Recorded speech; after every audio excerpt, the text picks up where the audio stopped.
সভা কক্ষত উপবিষ্ট হোৱা সকলোকে আমাৰ তৰফৰ পৰা আন্তৰিক অভিনন্দন তথা শুভেচ্ছা জনাইছোঁ।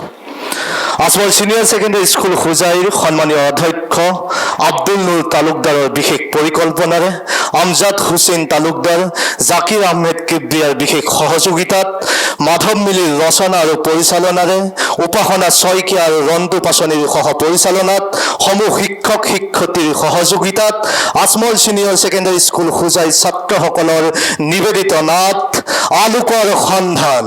আপোনালোকৰ মঞ্চত আলোকৰ সন্ধান।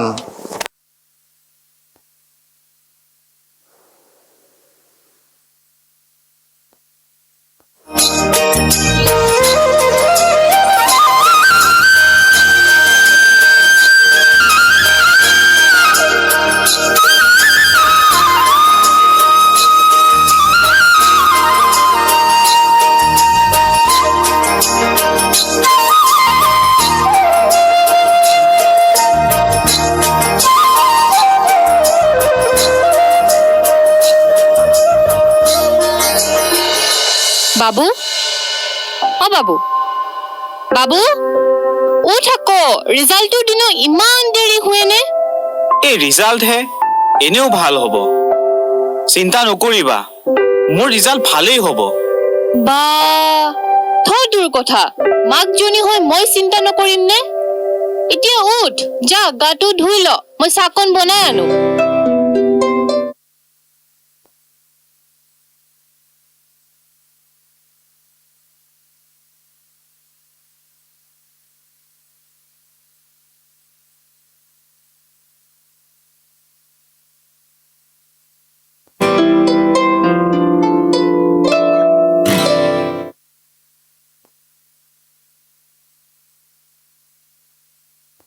রাহুল রাহুল রাহুল রাহুল রাহুল আমার ব্যাট কৰিছে, ইয়ে!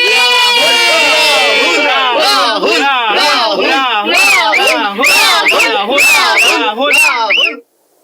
ৰাহুল, তোমাৰ ৰিজাল্টক লৈ আমি সঁচাকৈ আনন্দিত হৈছোঁ।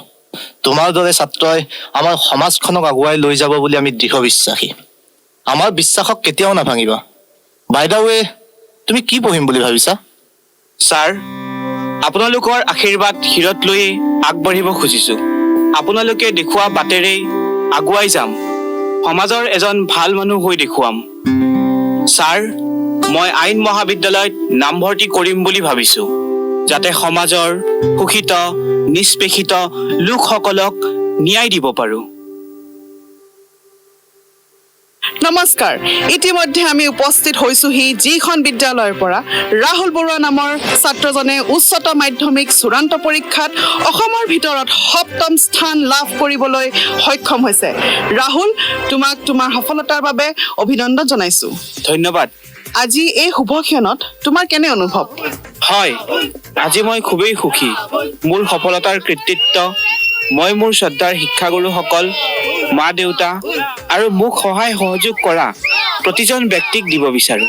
হয়, তোমাৰ উজ্জ্বল ভৱিষ্যতৰ বাবে আকৌ এবাৰ তোমাক শুভেচ্ছা জনাইছোঁ। Thank you ma'am.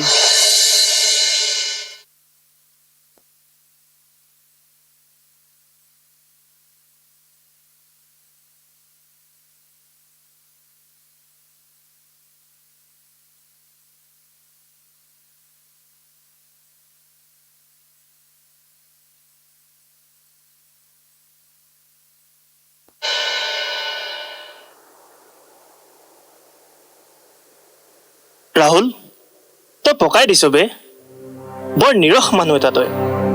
কিমান পঢ় আৰু? পঢ়িব আহিছোঁ, পঢ়িমেই ন। তই নাজান নেকি ল কিমান টান? BNS, BNSS মাথা খাই দিছে। তইও পঢ় ভাই, নহ'লে বেক লাগিব। পিছত গম পাবি, গাঁৱলৈ গৈ খেতি কৰিব লাগিব। তোৰ BNS TNS, লাইফ মানে এণ্টাৰটেইনমেণ্ট। তই দেখা নাই IIT কৰি মানুহ বাবা বনি আছে, কুম্ভত ঘূৰি আছে। তোক ইমান দিনৰ পৰা লগ ধৰি আছো, তই ওলাই যাবিনে? কিনো ইমান কামুৰি আছ? নাযাওঁ মই, বহুত পঢ়িব লগা আছে ভাই। বল না ভাই, বল বল বল বল। ইমানকে কৈ আছ যদি আজি গৈছো বাৰু, কিন্তু আজি লাষ্ট ডে, আজিৰ পৰা আৰু নাযাওঁ কিন্তু। হ'ব, ঠিক আছে বাৰু। আজিৰ পিছত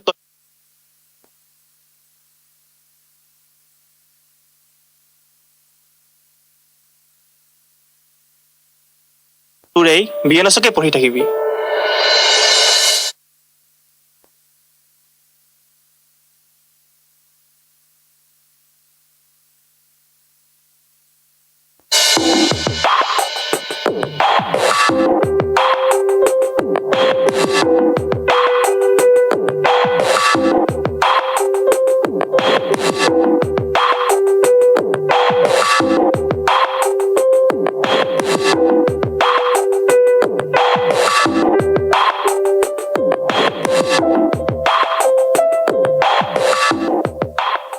ঐ এই ৰাহুলটোক চাচোন, ইমান চোকা ল'ৰা হৈ কি কৰি আছে ইয়াত? নিজক শেষ কৰি দিছে কিন্তু সি। বেয়া লাগে বহুত। মাক দেউতাকে যে কেনেকে সহ্য কৰি আছে নহয়, সঁচাকে দেই বহুত বেয়া লাগে। জীৱনৰ মজা ইয়াতে আছে ভাই। ইমান দিনে ক'ত আছিলো? নিসংগ পৃথিৱীত অকলে জীয়াই আছিলো, কিন্তু এতিয়াহে গম পাইছো কিতাপৰ পৃথিৱীতকে নিচাৰ পৃথিৱীখন বহুত ভাল লগা, বহুত মজাৰ। এতিয়াহে ভাল লাগিছে। ঠিকেই কৈছ বে ভাই, তই ইমান দিনেতো তোক কৈয়ে আছিলো, তইহে বুজা নাছিলি। পিছে কালিৰ কাৰণে বস্তুটো যোগাৰ কৰিব লাগে নহয়। মোৰ হাতত কিন্তু পইচা নাই। চিন্তা কিয় কৰিছ তই? মই মৰি যোৱা নাইতো। চাই থাক তোৰ ভাই কেনেকে পইচা যোগাৰ কৰি আছে। ৰ অলপ, এইমাত্ৰ পইচা আহি যাব।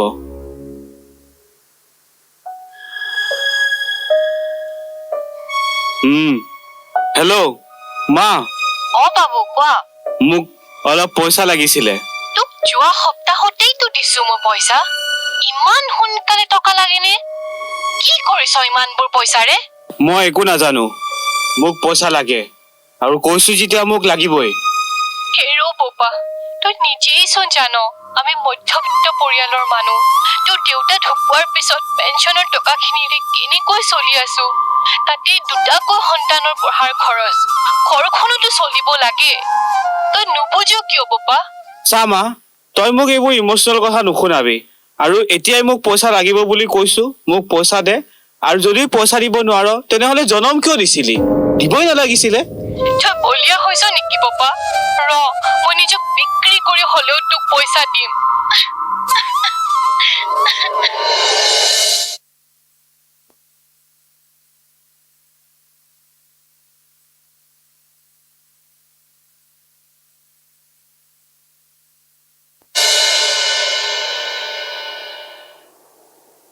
বৰুৱানী ঘৰত আছেনে? অ আছো। আহকচোন আহক, বহক। মই ইয়াত বহিবলৈ অহা নাই, মোৰ পাব লগা পইচাখিনিহে নিবলৈ আহিছো। আপোনালোকৰ দৰে মানুহক পইচা ধাৰলৈ দিয়াটোৱেই ভুল। কিনো কয় আপুনি? ৰাহুলৰ দেউতাক যে হঠাৎ নোহোৱা হৈ যাব ময়ো ভবাই নাছিলো। তাতো ৰাহুলৰ পঢ়াৰ খৰচ বহুত। মাকজনী হৈ কেনেকৈ চলি আছো আপুনি নিজেই জানো নেজানে? চিন্তা নকৰিব, ৰাহুলৰ পঢ়া শেষ হলেই সি চাকৰিটো পাবই। আপোনাৰ পইচাখিনি সিয়ে ঘূৰাই দিব পাৰিব। আপোনাৰ ল'ৰাই চাকৰি পাবই বুলি কি গেৰাণ্টি আছে? আৰু সেইবোৰ ঠগ। পইচাখিনি ঘূৰাই দিব নোৱাৰিলে আপোনাৰ ঘৰৰ ভেটি মাটিখিনি মোৰ নামত কৰি দিয়ক। আপোনাৰ অকণো দয়া নাইনে? আপোনাক মাটিখিনি দিলে আমি থাকিম ক'ত? আপোনাক ভৰিত ধৰিছো আৰু এমাহ সময় দিয়ক।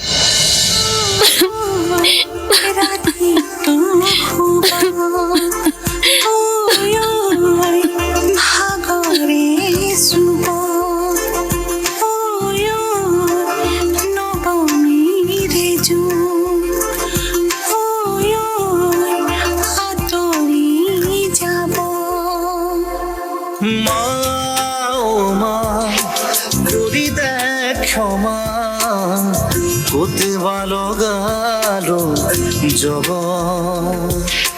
তোৰ সেনে বিচাৰি বিচাৰি লাগিছে আজি মোৰ ভাগৰ শুন বুঢ়ীয়ে বৰ নামাত নেকি দুহাতে সাবতি নলওঁ নেকি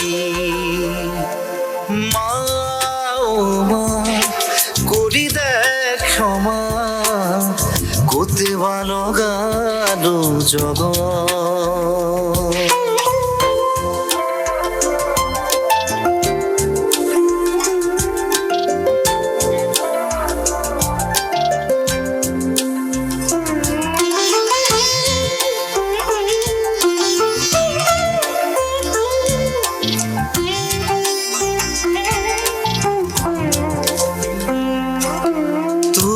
দুটি নয়নৰে এটি ময়ো হ'ব খোজো অৱহেলা কি অনুমূলো তোমা জানিব খোজো তোৰে ভৰিত কলিজা থেকে চিন তাৰে দুটি হাঁহি কিনিম মানে সপোনে মোৰ মা কৰি দে ক্ষমা কতিবা লগালো জগত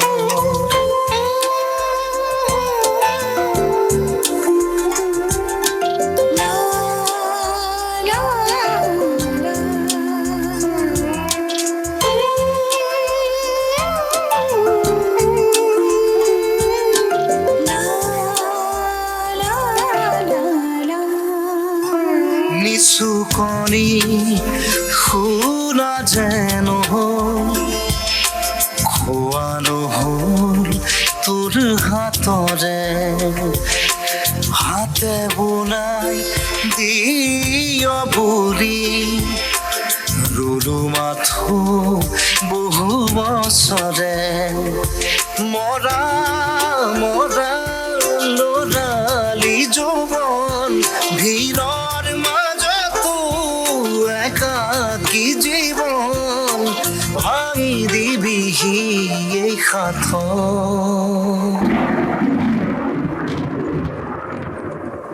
মা মা কৰি দেখ কতিবা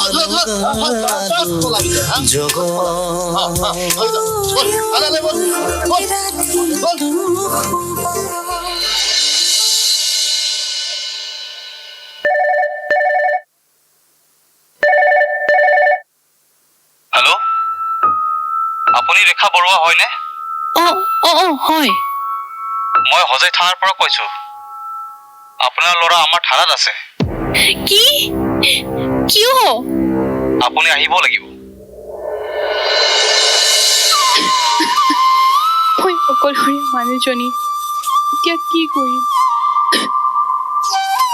হে ঈশ্বৰ, এতিয়া কি হ'ব? বাবু, তোক পঢ়িবলৈহে পঠিয়াইছিলো, আজি এয়াই দিন দেখুৱালিনে?